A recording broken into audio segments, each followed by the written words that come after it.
Bien, el último tema que tiene que ver para los temas de parcial es el tema de la necesidad.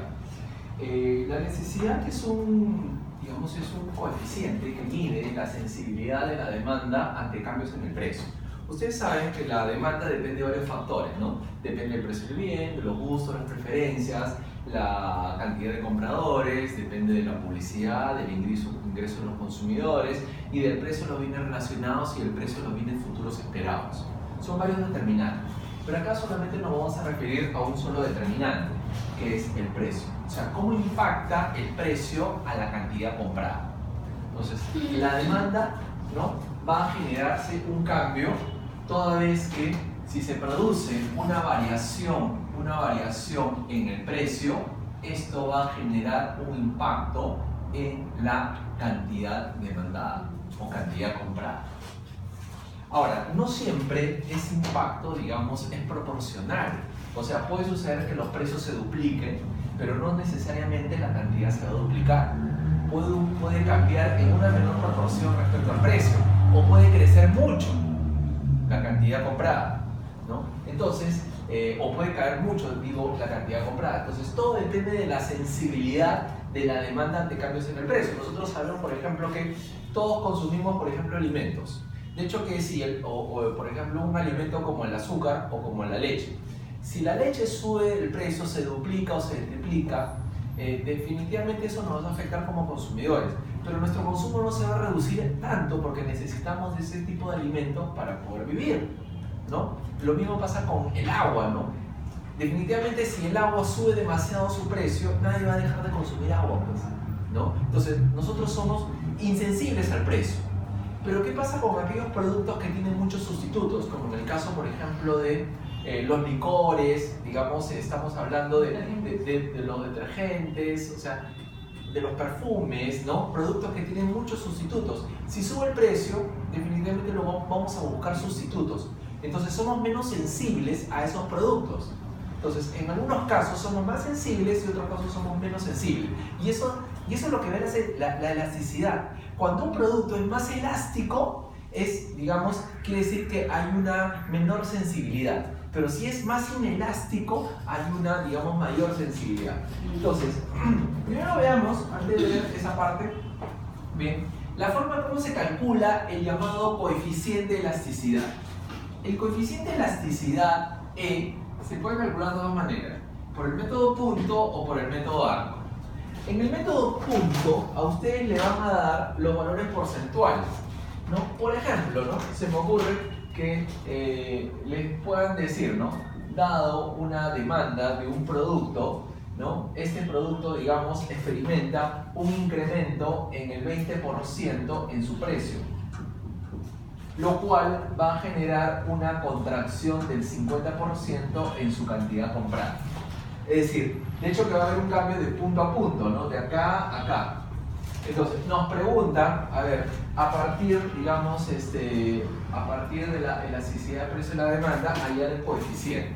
Entonces, con estos datos, nosotros, por ejemplo, podríamos hallar el coeficiente. Si la cantidad comprada cayó en 50% cuando el precio aumentó en 20%, el coeficiente de elasticidad sería menos 2.5, ¿no? Entonces, lo hallo con las variaciones porcentuales, nada más. Ese es el método punto, con variaciones porcentuales. Pero ¿qué pasa si a mí me dan los datos de alguna forma con tablas o con ecuaciones? Me dan los valores de los precios y de las cantidades en que han variado. O sea, me dicen, por ejemplo, inicialmente el precio de un producto era 10 y la cantidad comprada, digamos, era 5, supongamos. Ahora, ese producto se ha incrementado a un valor de 12. Y la cantidad comprada se ha reducido, digamos, a 4. Entonces, quiero saber, cuánto sería el coeficiente de elasticidad del precio de la demanda. Cuando yo tengo dos puntos A y B, o sea, dos precios y dos cantidades, tengo que aplicar el método arco, cuando tengo dos precios y dos cantidades. O sea, yo puedo llamarle a esto, pues, Q1 y a esto le puedo llamar P1. A este le llamo Q2 y a este le llamo P sub 2, por ejemplo. Entonces, la fórmula o la formulaza que ustedes les enseñan es esto, ¿no?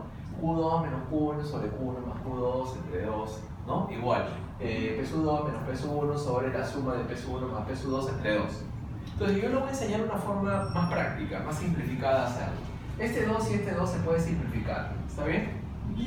¿Está bien? Se puede simplificar, extremos y medios.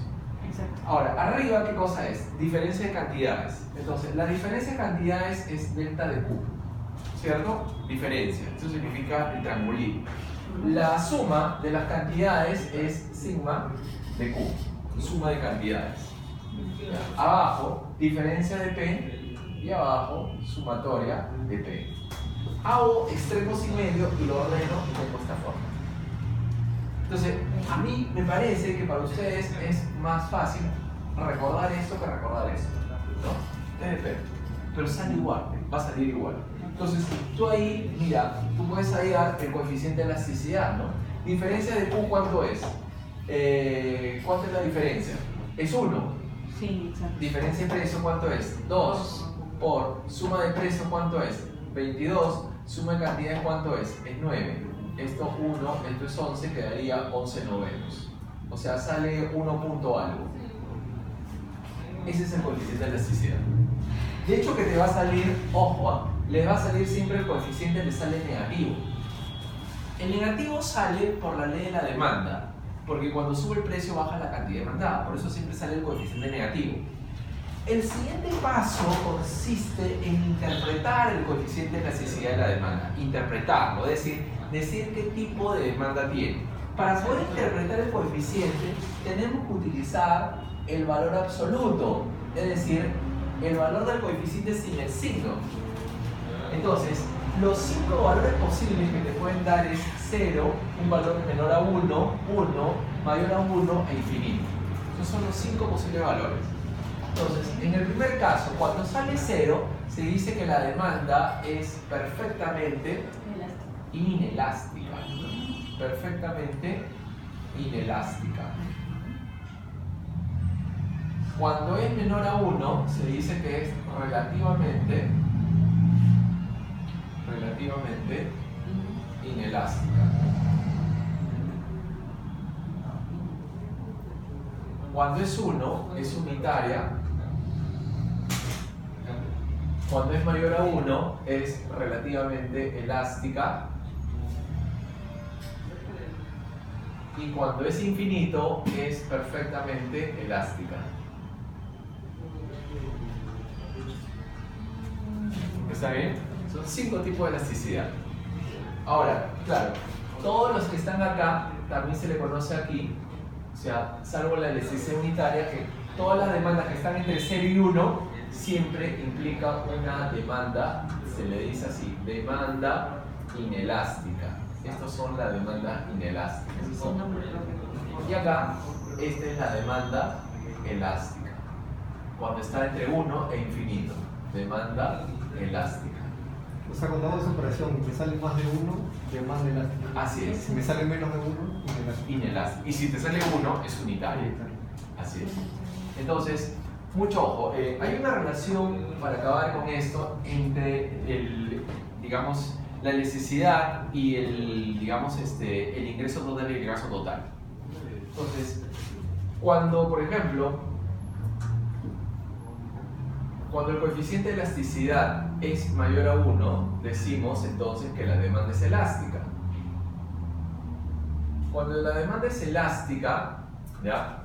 Siempre ocurre esto, ¿ya? Esta relación, vamos a ponerlo así, ¿ya? Vamos a hacerlo un poco más grande. Decimos, si hubiese subido el precio de este bien, ¿ya? Como este es un bien que tiene muchos sustitutos, ¿no? O sea, muchos, vamos a ponerlo acá, sustitutos. Como tiene muchos sustitutos, al subir el precio el consumidor va a dejar de comprarlo. Entonces va a dejar de gastar en ese producto. ¿No es cierto? Entonces se reduce el gasto total del consumidor. Desde el punto de vista del vendedor va a dejar de recibir menos, también va a recibir menos. O sea, el ingreso total del productor va a caer también. Lo contrario ocurriría si el productor hace una rebaja, por lo tanto, el consumidor va a gastar más en ese producto y por lo tanto el productor también va a recibir más. O sea, cuando la demanda es elástica. ¿Qué pasa si la demanda es inelástica?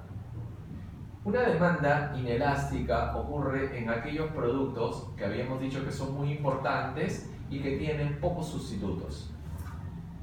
Pocos sustitutos. Eso es directamente. Claro, la relación sería directa. O sea, si sube el precio del azúcar, por ejemplo, ¿no? Entonces el consumidor tendría que gastar más y el productor recibiría más, ¿no? Si cae el precio del azúcar, eso no le conviene, ¿no? Por eso hay bloqueo de carreteras. Cae el consumidor y al productor no le conviene, ¿no? A veces los productores de papa, por ejemplo, cuando tienen una sobreproducción de papa y el precio de la papa cuesta 50 céntimos, ellos no podrían recuperar sus costos de producción. Entonces no les conviene, sus ingresos caerían mucho. Entonces por eso bloquean carretera para obligar al Estado que le compre ese excedente. O sucede también con los productores de leche. A veces cuando tienen un excedente grande de leche, como es un bien inelástico, lo que hacen es botarlo al río para mantener sus precios altos. ¿Es en serio? Así es, en serio. Son las leyes de la economía.